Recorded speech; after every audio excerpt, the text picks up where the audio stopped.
Good morning, good morning. How's everybody doing out there? Hope doing well. At the next light, turn left. Another sunny day in San Diego. We're up here in Vista. We're gonna go head over and do a concrete job right now in Oceanside.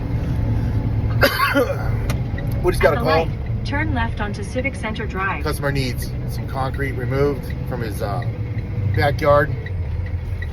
And we're gonna go over there and supply the dumpster. I don't know if you can see it, but we got our little low boy over, Max D low boy. So I don't know if you guys see my other video, but I converted all of my dumpsters. What I did was I started off with a PJ trailer system, and then I knew I wanted to eventually move to Hooklift, but I didn't want to spend a lot of money on switching my dumpsters over. So I found out a way to order rails.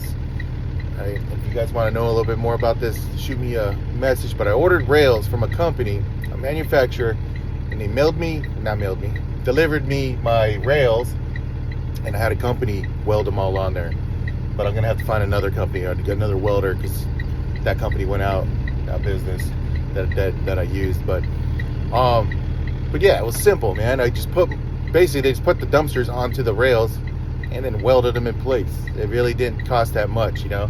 Maybe maybe $800 per dumpster to weld those dumpsters on there. And then the rails, they really weren't that much. They didn't cost that much either, you know.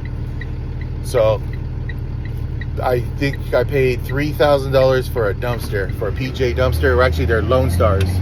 When I first started 3 years ago, I bought them in Texas and I had them shipped out. And then stay in the second lane from I right. only paid $3,000 each, so I ordered 10 of them.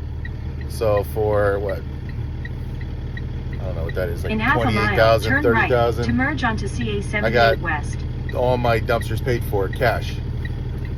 So then when it was time to switch over to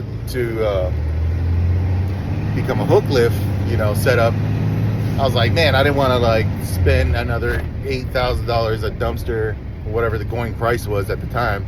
So I just converted them all over, and it was like I'm saying, it was like altogether maybe $1,000 per dumpster to convert over. And so I spent like 10 grand, converted all my existing dumpsters, and I kept them all. I bought more dumpsters later on from a really good company. So if you really want to know where I got my dumpsters, let me know. I'll let you know. You know, I can tell you exactly who I ordered from and how. It was really good. It was easy. They knew exactly what system I had. I told them I had a SL 240 swap loader.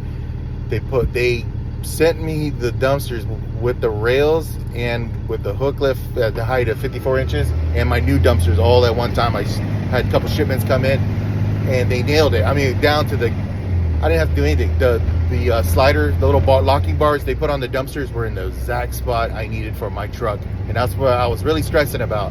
I was like, man, how do you know once I order this and then I have to have those things cut off and re-welded, you know? And I had 2 other dumpsters I bought from another company, a different company. Then at the next one, turn right. They had 2 20-yard dumpsters just available. So I said, ship them to me. But they didn't have tabs on them. So I had them welded on when I got here. When they got to me, I found a company and they had to put those little tabs on. But the problem was they didn't do a really good job, and they were sloppy back there. I could feel them. The can in the back would slide left to right. I could feel it wasn't tight. And all my new ones, man, they're like perfect. I don't hear any slop at all, left to right. They don't move because it's like they left too much of a gap, the welder that did the 20-yard dumpsters. But anyway, long story short, I was really stressed out, but I found the right company that they know any kind of hook lift dumpster. They know them. About 7 miles, they know how to build them for specific hoist, you know, for either swap loader, whatever is out there, you know. I got a swap loader, so that's all I know. But so anyway, that's an option for you guys. You don't have to spend a lot of money and buy all new dumpsters. If you got a PJ, you got a Max D, you're running what else is out there? There's a Texas Pride. You name it. It doesn't matter. You could convert your dumpsters over and save a ton of money, right? By just converting them over and switching a hook lift. So I did that 2 years ago.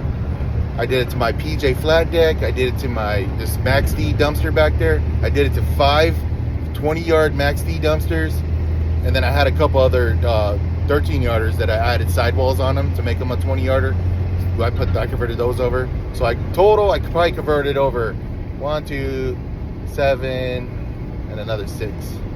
So 13 dumpsters I had converted over, and those are actually my best selling dumpsters. I rent them out all the time. They ride beautifully on this truck. I mean, better than the ones I purchased, because the ones I purchased were they're right at 14 feet. So when I dump it out, it seems like the concrete and stuff lands on the bumper. And I don't know if I should be sliding the dumpster back at all a little bit before I dump it out. I kind of just leave it all the way to the front. That's how I always ran it. I always worried like I'm gonna break something if I jib it back and then lift it. But I just leave it all the way forward and I dump it out, and the load always dumps onto onto my bumper in the back. And I'll show you a picture of it. But it beats it up, and then sometimes it breaks my reverse light, and then some lights back there get smashed. But these ones, because they are, when you weld them on there, they're pushed back a little bit, maybe about a foot. So now they ride perfect, you know. So all these dumpsters were good. I move a lot of concrete and stuff with these, and I never had problems with it hitting the bumper in the back. But anyway, so yeah, I was able to keep my deck, my low boy dumpster that I bought, that's a max D, my 20 yards, my 13 yards, and kept them all, you know, and then saved me a ton of money, like instead of buying all those dumpsters. So I only had to purchase more dumpsters, you know, like I bought a bunch of 15-yarders, maybe another 16 of those. So, you know, and at the end of the day, now I got a bunch of dumpsters. Yeah, I probably got close to almost 30. So, and I don't use them all, you know. I should be using them all, but I think I priced my dumpsters a little too high in this area, but that's another story. Something I might change soon. But yeah, so it's been really nice. I saved me a ton of money. You know, I was able to scale up dumpsters really fast for minimal cost, you know. So I think that's the solution for you guys. If you guys need to know more about that, let me know. The reason why I'm saying this is that I think in the future, as people want to switch up equipment, you know, go more robust, something more commercial than like a PJ or Lone Star or whatever system they're using with a cable pull, you have options. You could go with, like I did, I switched over to this truck, and I love it, man. This truck is awesome. Like, there's nothing better than this truck, I think, out there, because I can get into small spots, and I'm not driving like something that's really has a lower payload. This one's pretty much what I need, you know, and I'm pretty happy with it. It's the I'm riding a 2022 Freightliner. It's the M2 106, I think it's called, and it's got the 6.7 Cummins in it. It's got the smaller motor, but it works great. I don't think I need anything bigger. What else? Yeah, actually, I could use something a little bigger, and so it got me thinking, right? Because I wish I had a 3-axle truck sometimes, but the 3-axle truck wouldn't allow me to get in the spots that I go to. I use a lot of contractors use me for small projects, tight driveways. So this truck is like the master at small driveways. However, sometimes we do get overloaded, and like right now, I'm gonna go do this job right now, concrete. And I'll put some pictures in there in this video and see how much concrete I put in there. He's got a mix of stuff, concrete. He's got some kind of slat stone that was on top of like a porch. And they busted all that off. So I'll show you some video of that. And they're gonna load it, and then I'll show you and I'll tell you how it feels on the back of this truck. Because the one thing about this truck, it's not really good with heavy weight. It has a max payload, I think, with my dumpster and everything, around 5 tons, 4.5, 5 tons. It's pretty comfortable. But with these airbags in the back and then with the single axle, a lot of times, you know, it doesn't feel that great, you know. There's monster stopping power. This thing can stop on a dime, even with a heavy load. It's got Jake brake or the exhaust brake on here. So that's not really no issues. It's just the extra weight, you know. When you have a lot of weight on your truck, and yeah, it's just not really good for the vehicle, like, to be maxed out. Not like a nice three axle truck would be able to handle it, no problem. So what I do is I try to, like, when I do concrete jobs, I'll do a live load where I hang out, put the dumpster down and let them load it, and then I'll tell them where I want them to stop. I kind of know where the limits are. Then I'll put it on the truck, just run loads back and forth. You know, I won't leave the dumpster. That's one thing I learned not to do. I won't leave it so they overload it. And then now I'm driving it and it feels overloaded or topsy-turvy. You know, it feels like it wants to lean. Because this thing has airbags on it. What I found out about trucks with airbags. In 1 mile, turn right is Street. like, say you got the same truck but without airbags, like a dump truck with just springs in the back, it would ride really harsh, but at the same time Stay in the second lane from you wouldn't right. have the leaning the left or right. You know, when you you know, if you try to lift this, you hoist up the dump bed to dump out on an incline where this thing's leaning to the left. Once that nose gets up there, you can turn the trucks over pretty easy from what I'm finding out, if you have airbags like I do. Because what happens is everything just crushes to one side and it'll just go over.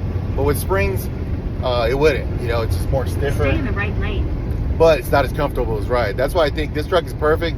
Because like if you're running 3.5 tons all day, 4 tons, this truck is perfect for that. But once you start getting to 4, 5, 6, 7 tons, you start feeling like a little bit difference, you know, in the back. So that's a little tip, something to think about, you know, if you're ordering a truck. I know dump trucks, they have airbags, but it's a whole different type of system, you know. So I'm about to pull up to the guy right now. I think we're gonna Turn right onto Stewart Street. make a turn here.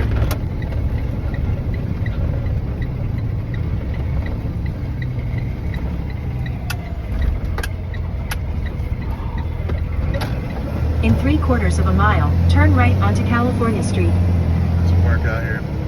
But yeah, anytime I see these those porta potties, or if I see a pod, you see a pod sitting outside, or like construction like these guys, I'll go visit these guys. So what I do is I just drive around when I see construction going on. I'll say, hey man, you need one of these? Let me know. And then, you know, people get excited. They're like, yeah, I need a dumpster, man. Thanks. So a lot of times people don't have, they don't realize that we're out there, and that's what kind of sucks, you know. But that's why I stop in. I just visit people and, hey man, we're available. Let me know, you know.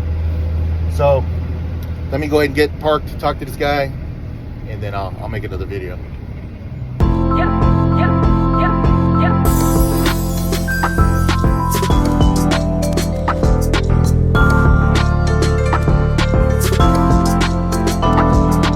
All right, just got first load loaded up. It was pretty easy. All I had to do is kind of hang out. They loaded it, and then we're gonna go ahead and take this to the transfer station because it's all mixed stuff. We're gonna dump it out, go back, do our last load. Easy peasy.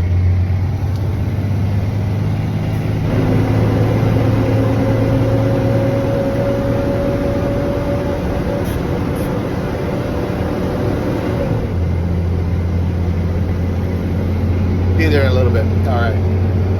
All right, just got home, dropped off the dump truck. Oh boy. Now we're gonna jump in that one. We're gonna go back over and grab, I think that's some metal. So I'm just gonna take the metal, go over to the metal recycling center real quick. Shouldn't take that long. So we're gonna head over right now.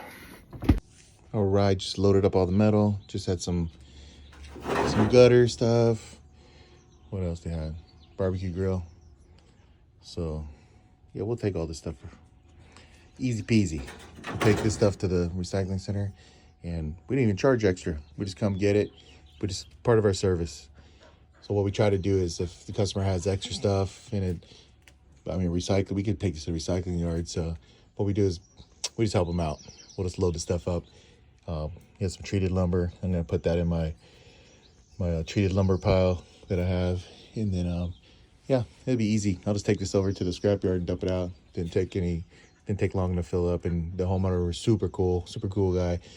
He bought me lunch, bought me a burrito, carne asada burrito. It was super nice. And then yeah, I told him, I said, man, I'll help you out. You know, it doesn't cost us much, you know, just a little bit of fuel, but it was close enough to the yard. So just hook him up. And then he already had it separated out. And then at the when we go take it to the metal recycling place, they'll give us a couple bucks. I'm sure we'll make $20 maybe. And I got some other metal that we can throw in here too. So it's just part of our service. We try to take care of our customers the best we can. We don't try to nickel and dime them on everything. And I even gave them a discount on the dirt removal. And then we actually were just gonna have them fill it up, but man, those guys are super cool. I got in there, started helping them out. Took a couple, wheelbarrows full of dirt and concrete and whatever they had. When I see guys working hard, I can't just stand there on the sidelines and watch. All right, well, that's a wrap.